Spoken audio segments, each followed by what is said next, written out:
Di ujung kampung Cikadu, berdiri sebuah rumah kayu reot yang sudah miring ke kiri. Dindingnya terbuat dari bilik bambu yang mulai berlubang, atapnya bocor di 5 titik, dan lantainya gemeretak jika diinjak. Di dalam rumah itulah tinggal seorang janda muda bernama Lilis, atau yang akrab dipanggil Neng Lilis oleh warga. Lilis baru berusia 27 tahun, namun garis lelah di wajahnya tampak seperti wanita 35. Kulitnya sawo matang bersih, rambut hitam panjang sering digelung sederhana, dan mata sendunya menyimpan kisah perih yang jarang diungkap. Ia menjadi janda sejak 3 tahun lalu, saat suaminya, Warno, meninggal karena kecelakaan di proyek bangunan. Sejak itu, hidup Lilis berubah total. Ia hanya tinggal berdua dengan anak laki-lakinya yang masih duduk di kelas 2 SD. Sejak ditinggal Warno, Neng Lilis mengandalkan keterampilannya memijat. Ia belajar dari ibunya yang dulu tukang urut kampung. Tak disangka, tangannya begitu cekatan dan hangat. Banyak warga yang mengatakan pijatan Lilis bisa membuat pegal linu lenyap seketika. Bahkan orang-orang dari kampung sebelah datang untuk sekadar disentuh tangan Neng Lilis. Namun, hidup Lilis bukan sekadar cerita tukang pijat. Di balik senyumnya yang ramah, ada beban besar yang ia pikul. Warisan utang dari almarhum suaminya kepada seorang juragan desa bernama Kang Tisna masih menghantui. Tisna, lelaki berumur 50-an, kaya raya, dan punya koneksi dengan para perangkat desa. Dikenal dermawan, tapi licik dalam urusan utang piutang. Ia kerap meminjamkan uang pada orang-orang susah, lalu mengambil tanah dan rumah mereka saat gagal membayar. Dan kini, giliran rumah reot Lilis yang terancam. Tiap malam, Neng Lilis duduk termenung di beranda kayunya. Angin malam masuk lewat celah dinding. Di dalam, anaknya sudah tertidur. Ia tahu, waktu terus berjalan, dan hutang tak kunjung lunas. Tak ada pilihan selain terus bekerja, dan berharap Tuhan memberinya jalan keluar. Tapi yang ia tak tahu, jalan keluar itu akan membawanya ke pusaran masalah yang lebih pelik.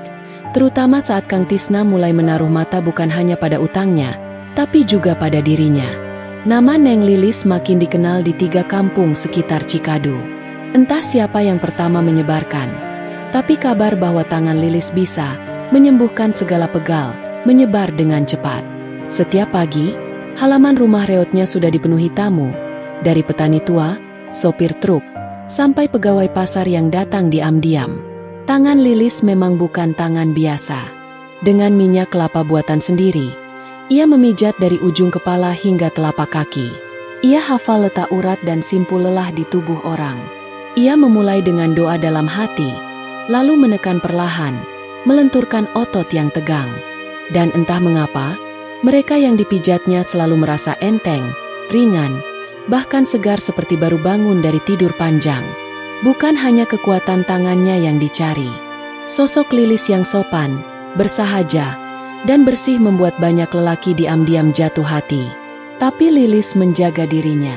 Ia tegas membatasi urusan pijat dan urusan pribadi.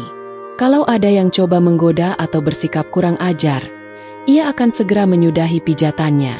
Kalau niatnya bukan berobat, pulang saja, Kang. Begitu ucapnya tanpa ragu. Namun tidak semua bisa dijaga dengan sempurna. Ada yang mulai menuduh miring. Apalagi karena Lilis tinggal sendiri. Beberapa istri mulai cemburu pada suami mereka yang rutin datang ke rumah reot itu. Mulut-mulut tajam mulai bicara, menyebut Lilis wanita penggoda berselubung jasa pijat. Tapi Lilis hanya diam. Ia tak bisa menjelaskan ke semua orang bahwa semua itu ia lakukan demi sesuap nasi dan obat anaknya yang kini mulai batuk menahun. Di antara semua pelanggan, ada satu yang berbeda, Kang Tisna. Ia datang malam hari, saat semua warga sudah tidur. Memakai mobil hitam, ia berhenti di depan rumah Lilis tanpa suara. Dan Lilis, meski tidak nyaman, terpaksa menerima. Utangnya belum lunas. Dan Tisna menagih dengan cara yang tak bisa ditolak. Pijetin saya tiap malam. Itu baru bisa dianggap cicilan. Malam-malam itu terasa panjang. Lilis memijat dengan tangan gemetar. Tisna selalu memandanginya dengan mata yang menyala. Dan Lilis tahu, bukan punggungnya yang dicari lelaki itu, tapi dirinya. Namun ia tetap diam, menggigit bibir, berharap waktu cepat berlalu. Demi anak, demi rumah yang hampir roboh, dan demi kehormatannya yang terus ia jaga, meski makin hari makin terancam. Hujan deras mengguyur kampung Cikadu malam itu.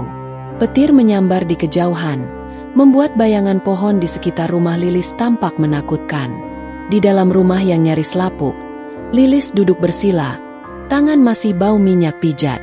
Ia baru selesai memijat Kang Tisna yang seperti biasa datang diam-diam, lalu pergi tanpa banyak bicara. Tapi malam itu berbeda. Tisna tidak hanya membawa tubuhnya, tapi juga sebuah amplop coklat tebal. "Ini sebagian dari lunasnya," katanya singkat. Lilis membuka amplop itu setelah ia pergi. Isinya 3 juta rupiah tunai. Jumlah besar untuk Lilis. Tapi di dalam amplop itu juga ada selembar kertas perjanjian, tulisan tangan Tisna sendiri. "Saya, Lilis binti Anwar, menyanggupi membayar utang melalui pelayanan pijat selama diperlukan." Tanda tangan Tisna dan kolom tanda tangan Lilis yang masih kosong. Lilis menatap kertas itu dengan napas sesak. Ia tahu betul, ini bukan hanya soal pijat. Ini jebakan. Tisna ingin mengikatnya secara tidak resmi, memperbudaknya dengan cara licik. Bila ia menolak, rumahnya bisa disita kapan saja. Bila ia terima, ia tahu lambat laun kehormatannya akan dirampas. Keesokan paginya, Lilis menemui Bu Karta, seorang janda tua yang dulu kawan dekat ibunya. Dengan air mata mengalir, ia ceritakan semuanya. Bu Karta menghela napas panjang. "Tisna itu ular berbaju orang. Dulu juga gitu ke banyak perempuan muda, termasuk anak saya," katanya getir. "Tapi kalau kamu berani, Lil, kita bisa lawan cara halusnya." Namun Lilis tidak punya banyak pilihan. Uang itu ia pakai untuk membeli obat anaknya dan sedikit beras. Sementara Tisna makin berani, makin sering datang, bahkan kadang membawa teman pejabat desa yang ikut memijat. Lilis merasa tubuh dan rumahnya sudah seperti tempat dagang jasa tanpa kuasa. Tetapi di dalam hatinya, Lilis tak tinggal diam. Ia mulai mencatat setiap pertemuan, setiap perkataan Tisna, dan mulai menyusun rencana. Ia tidak akan selamanya jadi korban. Kalau desa tak membelanya, maka ia sendiri yang akan membuka topeng Tisna di depan semua orang. Dan saat itulah, Tuhan mengirimkan satu cahaya kecil dari masa lalunya, yang akan mengubah segalanya. Perubahan kecil dalam hidup Lilis ternyata tak luput dari pengawasan mata-mata kampung. Di warung depan pos ronda, para ibu-ibu suka menggunjing sambil menggiling cabai atau menjemur kerupuk. Nama Neng Lilis kerap jadi topik utama, terutama saat mereka melihat mobil hitam Kang Tisna berhenti diam-diam di depan rumah reotnya malam-malam. "Masa cuma mijet tiap malam? Mijet apaan tuh? Cantik-cantik janda." Nggak heran ditaksir Tisna. "Tapi caranya kok gitu? Anak kita aja sekarang suka nyeletuk." "Bu, Neng Lilis dipanggil bos malam-malam ya? Gimana nggak malu?"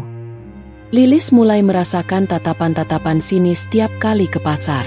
Beberapa pelanggan mulai ragu datang, khawatir dicap macam-macam oleh warga. Tapi Lilis menunduk diam.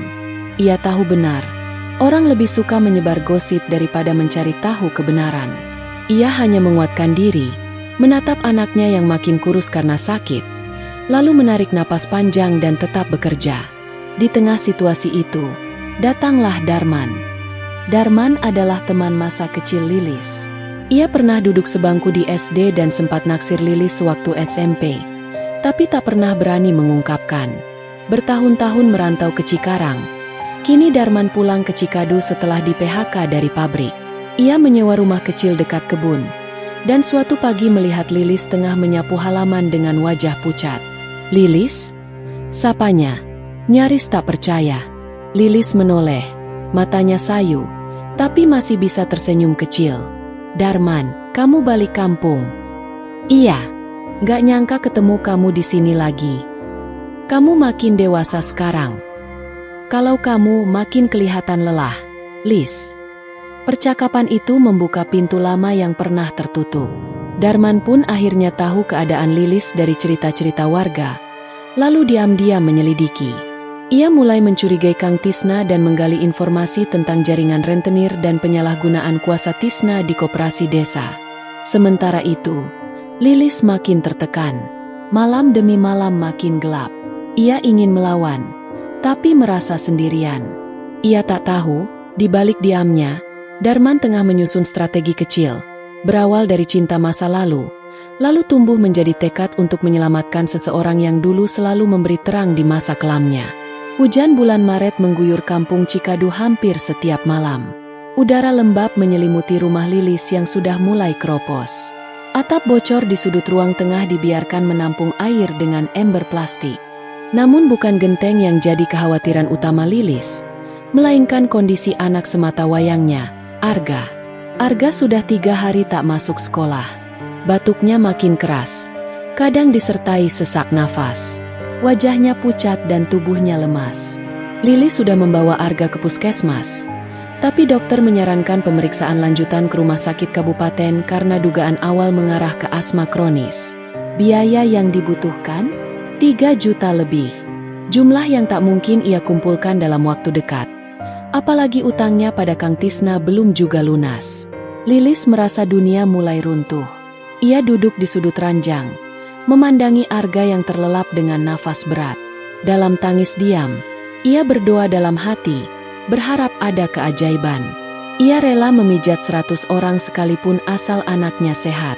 Tapi waktu tak menunggu. Kang Tisna justru datang malam itu dengan tawaran busuk. Kamu butuh uang untuk anakmu, kan? Gampang. Ikut saya besok malam ke villa di pinggir kota. Ada tamu penting. Cuma temani. Kasih pijat sebentar. Bayarannya langsung 5 juta. Lilis tersentak. Suaranya tercekat. Ia tahu arah pembicaraan itu. Kalau saya nolak?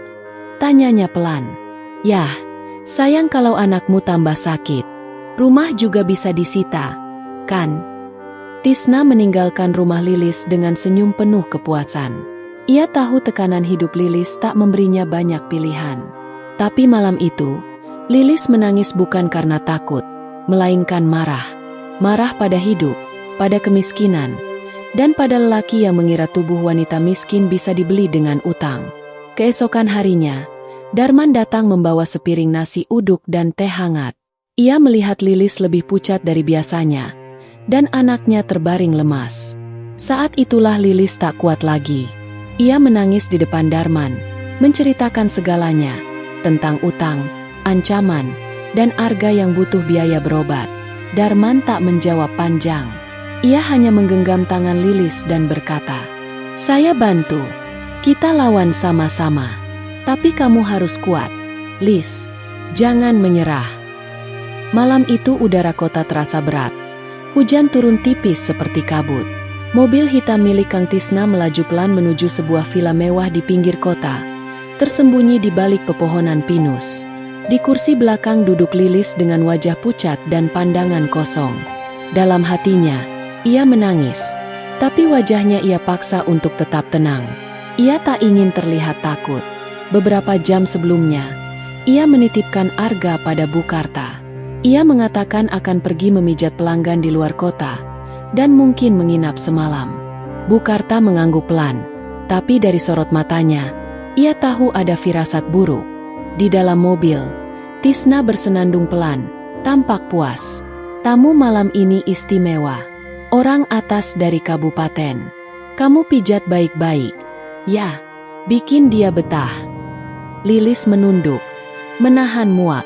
Tapi pikirannya tidak pada tamu itu, melainkan pada Darman. Sore tadi, Darman sempat menyelinap masuk ke rumah Lilis. Ia membawa alat kecil, sebuah perekam suara saku.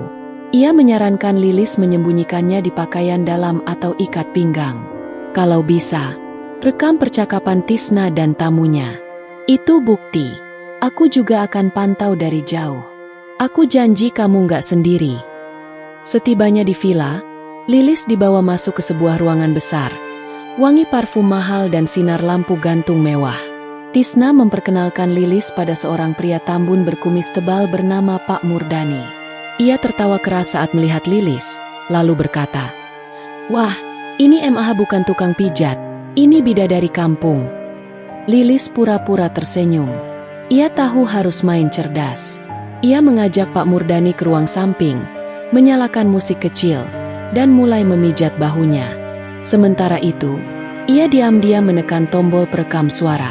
Tak butuh lama, percakapan-percakapan menjijikan mulai keluar dari mulut Pak Murdani. Ia bicara soal cewek-cewek kampung yang bisa disewa, tentang uang proyek desa yang dibagi untuk hiburan pribadi. Tisna sesekali ikut tertawa, seolah semua itu hal biasa. Lilis menahan muak, tapi tetap memijat, menyembunyikan amarahnya dalam senyum palsu. Sekitar 1 jam kemudian, Lilis pamit ke toilet dan diam-diam mengirim sinyal lewat ponsel murahnya ke Darman. 1 pesan pendek. Sudah. Di luar villa, Darman menunggu dengan motor tuanya. Begitu Lilis keluar dengan napas memburu, ia segera membawanya pergi.